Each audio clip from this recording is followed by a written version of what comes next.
নমস্কার বন্ধুরা, রান্নাবান্না উইথ আড্ডা চ্যানেলে আপনাদের সকলকে স্বাগত।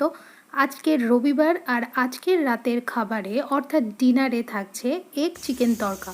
আর এই এগ চিকেন তড়কা বানাবে আমার হাজব্যান্ড। তো চলুন রেসিপিটা দেখতে থাকুন। তো প্রথমে তড়কার ডালটাকে ভালোভাবে ধুয়ে নেওয়া হয়েছে, তারপরে সেটাকে প্রেসার কুকারে দেওয়া হয়েছে, 3টে সিটি মেরে নেওয়া হয়েছে। এবারে কড়াতে দিয়ে দেওয়া হলো সাদা তেল, সাদা তেলের মধ্যে দিয়ে দেওয়া হলো 2টো ডিম। ডিমের মধ্যে নুন দেওয়া হলো, তারপরে ডিমটাকে ভালো করে নেড়ে চেড়ে নেওয়া হচ্ছে।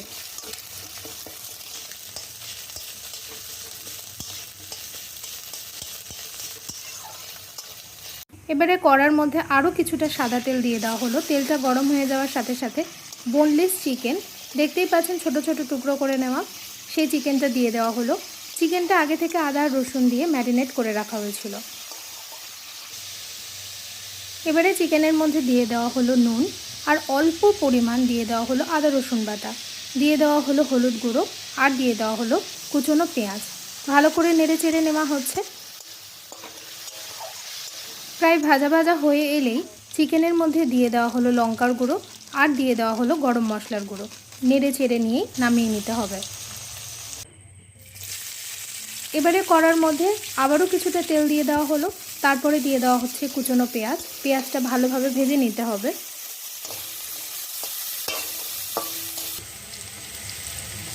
পেঁয়াজটা ভাজা ভাজা হয়ে এলেই তার মধ্যে দিয়ে দিতে হবে আদা রসুন বাটা। আদা রসুন বাটাটা দিয়ে আবারও নেড়ে চেড়ে নিতে হবে।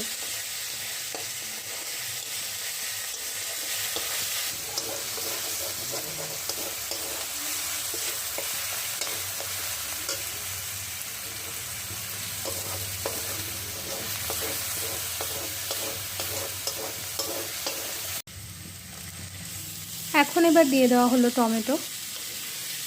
টমেটোটা দিয়ে আবারও কিছুক্ষণ কষিয়ে নিতে হবে।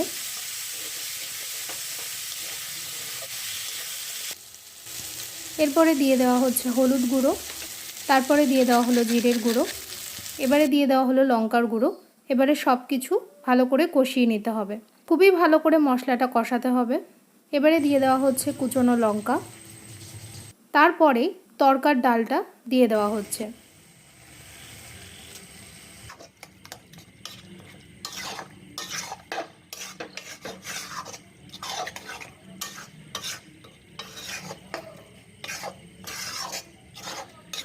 তড়কার ডাল দিয়ে ভালোভাবে কষিয়ে নেওয়ার পর এবারে দিয়ে দেওয়া হচ্ছে ভেজে রাখা চিকেন আর ডিম। এবারে দিয়ে দেওয়া হলো পরিমাণ মতো চিনি। সব কিছু আবারও খুব ভালো করে নেড়ে চেড়ে নেওয়া হচ্ছে। ভালো করে কষিয়ে নেওয়ার পর এবারে দিয়ে দিতে হবে জল। যখন প্রেসার কুকারে তড়কার ডালটা সেদ্ধ করতে দেওয়া হয়েছিল, তো যে জলটা ছিল সেই জলটাই দিতে হবে, কারণ তাতে টেস্টটা কিন্তু আরও ভালো হবে।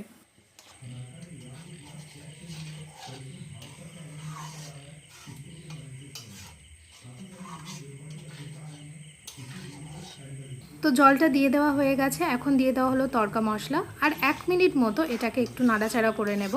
তো রান্নাটা কমপ্লিট হয়ে গেছে। সব শেষে এবারে দিয়ে দেওয়া হবে ধনেপাতা কুচি। ব্যাস, রান্নাটা রেডি। তো বন্ধুরা, আপনারা কারা কারা এগ চিকেন তড়কা খেতে ভালোবাসেন আমাকে অবশ্যই জানাবেন।